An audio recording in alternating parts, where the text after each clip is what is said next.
This is it. We're at the end. This is the end, beautiful friend. Hi, I'm Sean. I make things, I break things, sometimes on purpose, and sometimes a cool guitar comes out.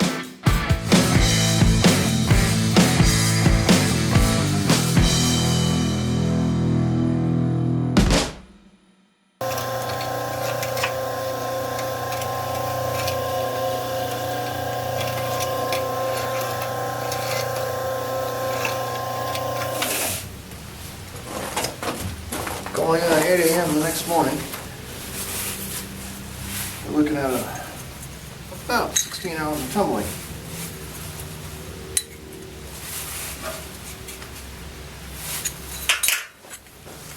Here's 4 of our parts. Get some daylight now because I waited so late. They're shiny. They're shiny, but wouldn't call it polished. There's lots of random scratches in those surfaces, which I have to think are being picked up in the machine as it tumbles, as they catch on each other and on those hard steel paddles. So, okay, here we are. Here's everything laid out after the conclusion of our series of experiments with the cement mixer, trying to finish these small aluminum parts. I did one thing since the last run that you saw. Item B2 there, which set B was finished for a few minutes with the river stones, as they called it. I took that one and I put it by itself overnight in with the walnut media. So you can see it picked up a little bit of a shine. Being by itself, it wasn't tumbling into other parts. It wasn't getting scratched up on the surface from corners of other parts landing on it. It had plenty of media to land into when it went up and fell back down. So it retained some fairly decent, sharp corners, the way I kind of want them to be nice and crisp. But it was already deleted some, or rounded off some by the earlier process. That's just going to be a standing issue. Anyway, let's look from start to finish what we have here. This is the actual piece of stock that we cut these from.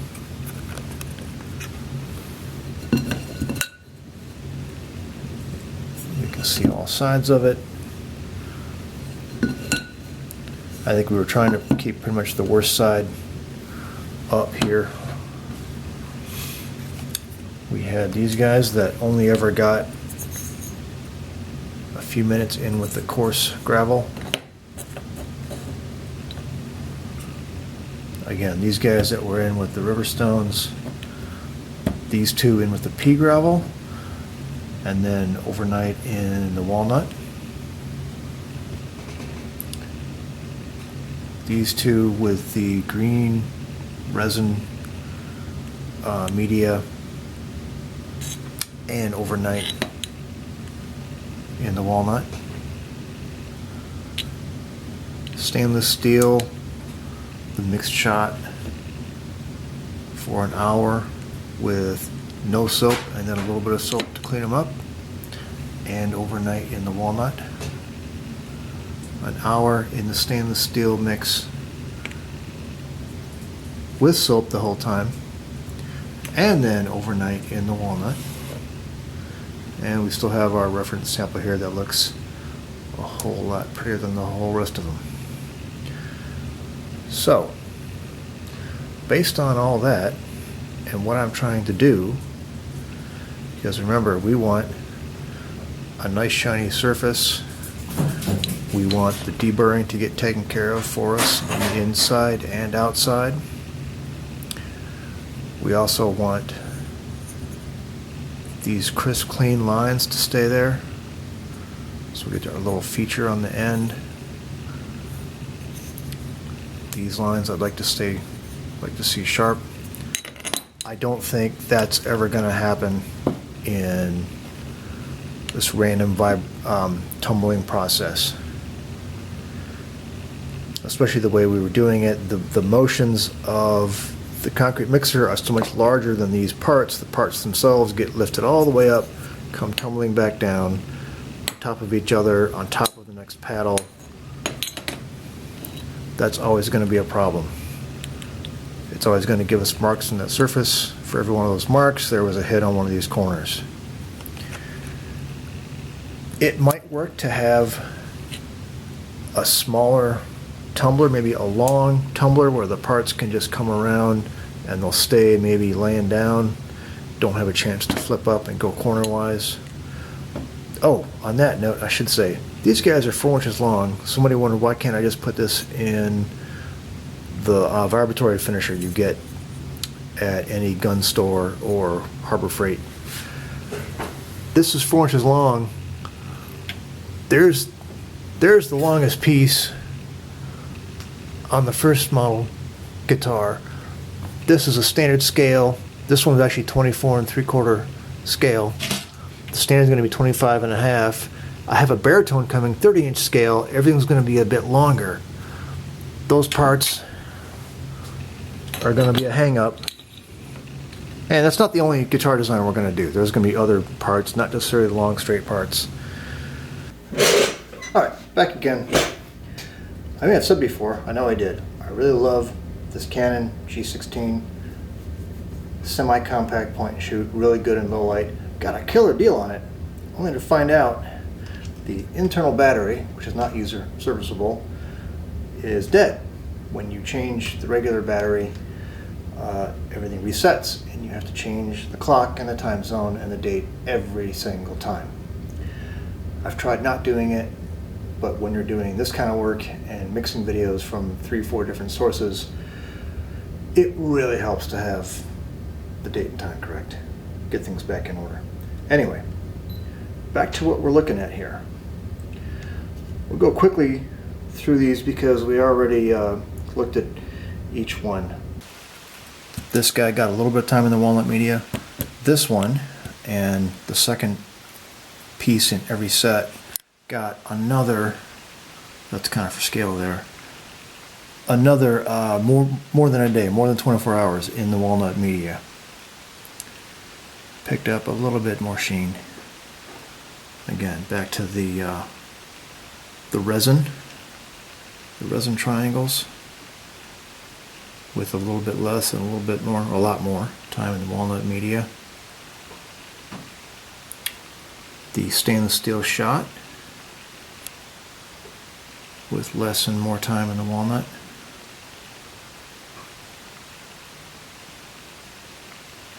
More time in the stainless steel shot, more time in the Walnut. And again, the reference we were looking for. So, can you finish parts in a cement mixer? In general, of course you can. Anything that makes abrasive media move over your parts is going to do that kind of work to them. That's why people have good luck throwing rusty steel parts in these kind of machines. Even softer metal parts, of course, brass casings we mentioned before. Other kind of aluminum and soft metal parts, if they're more compact, rounded, and you don't care about keeping sharp edges on them, you want the whole thing to get a new luster, great. Just not going to work for me. So I now have a bunch of rocks and media sorted out in bins after cleaning some of the media. I guess I get to hang on to that for a while. I have a cement mixer with a lot more hours on it. It may or may not have survived this. We'll find out. So, next question. What bring it back up. What am I going to do next? Well, let's take a look and see.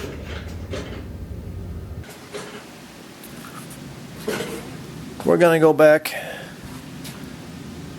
to brush and buffer, but I went ahead and bought a dedicated buffing machine instead of trying to use the drill press. Now, I just bought this new. I'm familiar with this brand. I know it's an import broker type brand, but they've done okay for me before.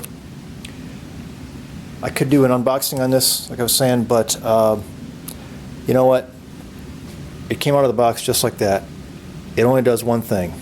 You turn it on, this single motor spins this shaft.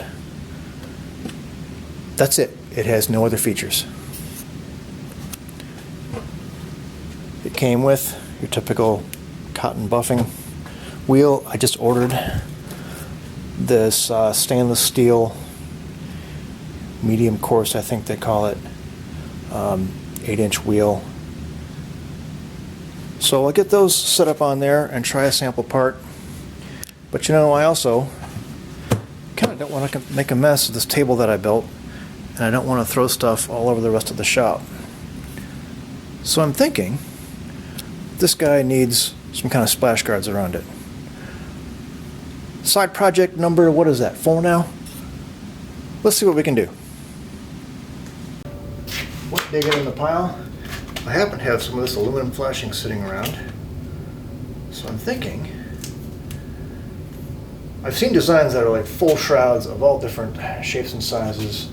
There's clamp-on things that just cover each piece. There's whole big hoods that get involved. All I really need is to cover around each piece here. So some of this brought up to a reasonable height with some reinforcement on it, a little bit of clever cutting and some pop rivets. I think we can get this. Let's see.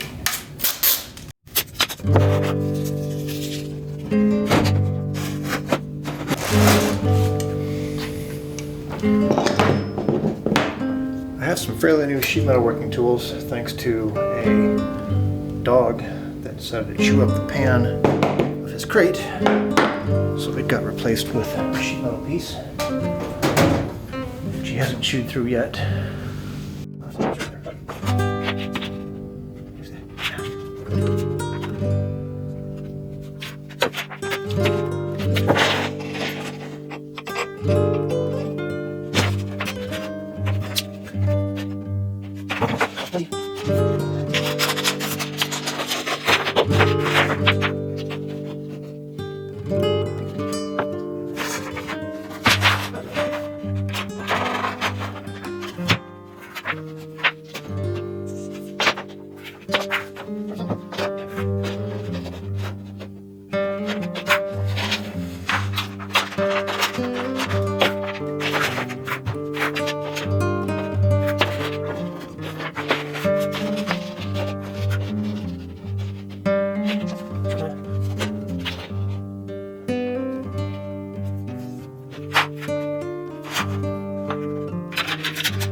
Okay, problem of having 2 shop spaces now.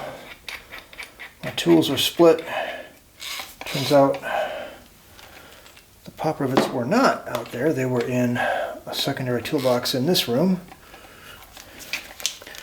But what I should have grabbed when I was out in the garage is a cordless drill. That's alright, we'll use this big old hammer drill. Way overkill, but for sure it'll work.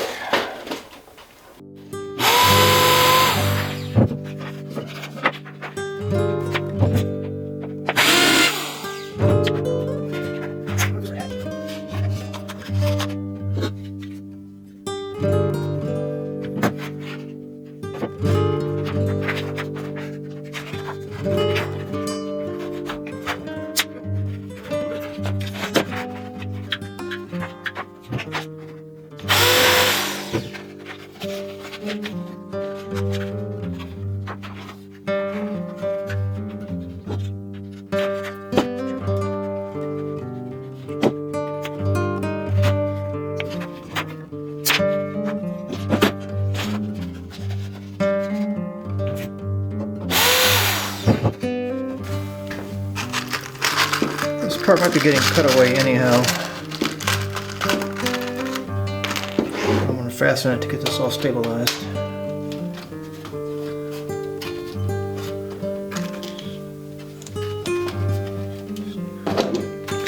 If anyone's not familiar with a pop rivet, this tool is going to grab onto that stem. See if we can watch it work.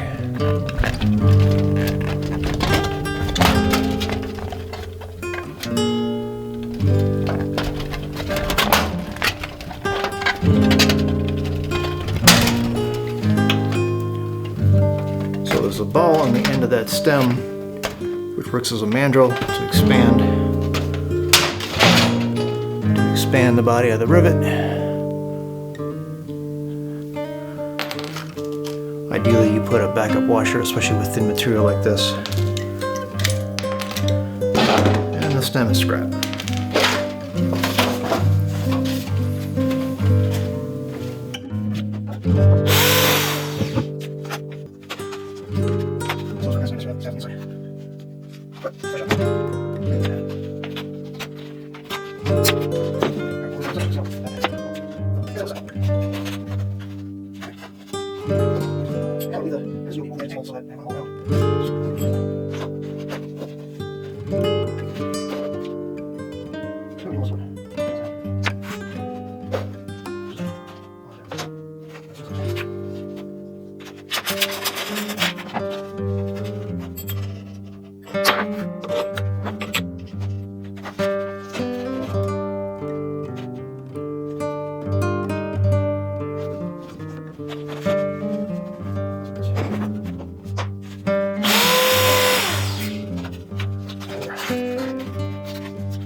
Flimsy AF, as the hip kids say, but it doesn't really have that much of a job to do. So, I'm going to give it a go.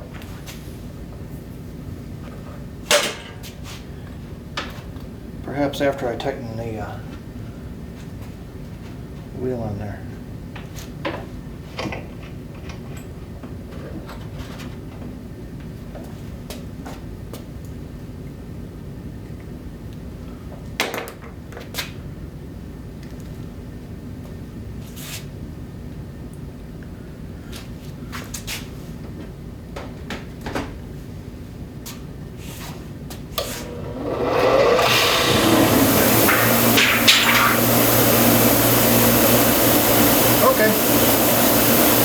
Let's take our nasty old boy here.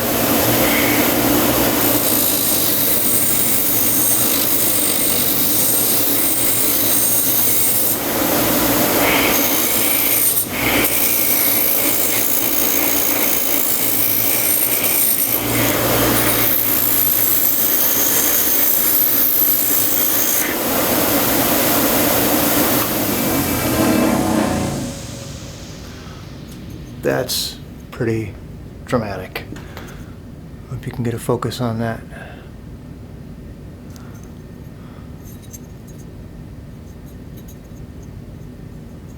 That's a coarse wheel, so it's not going to get much better than that, but it cleaned up everything. That's pretty.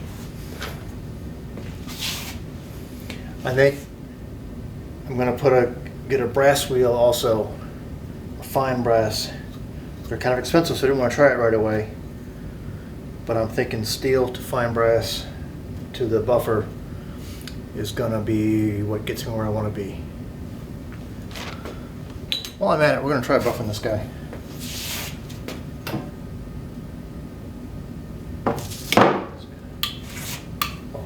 Well.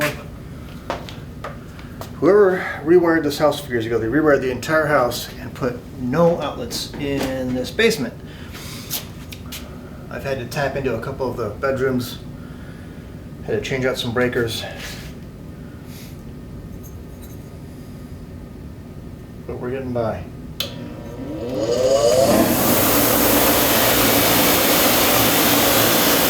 That's a brand new wheel.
Start with this guy.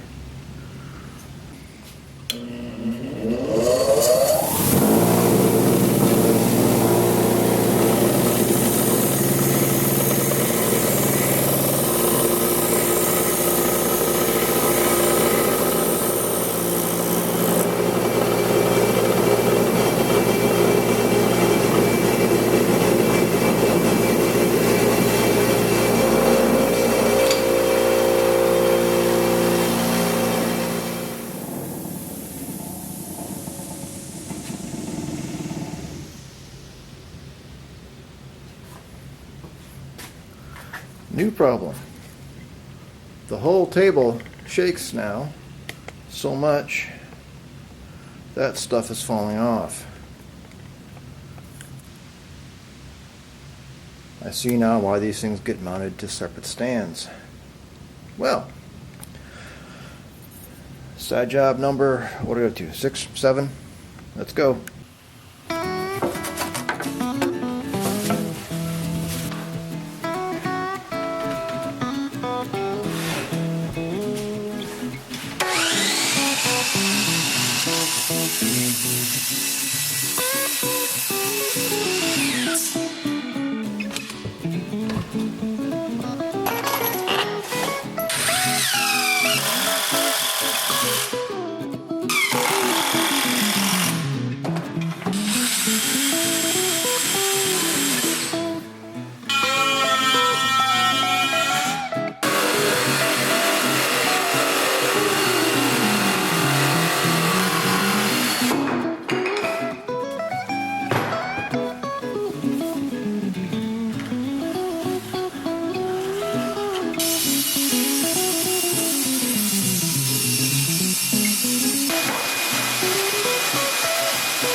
Here it is, all finished. We are strapped to the house column through a piece of rubber, which should isolate everything, keep the noise down, not shake the whole house. Modified the hood a couple times because, well, I just did it kind of dumb. We're bolted through, firm. Even put in some little storage for spare wheels. So I'm set up now with the fine brass wheel, and I've got 2 different buffers because I decided to try a 2-step process. Right now this is just the Harbor Freight stuff. I can get bigger bars of better stuff for cheaper, but Harbor Freight's right there.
I've been doing this for a month now, and I want to get back to building guitars.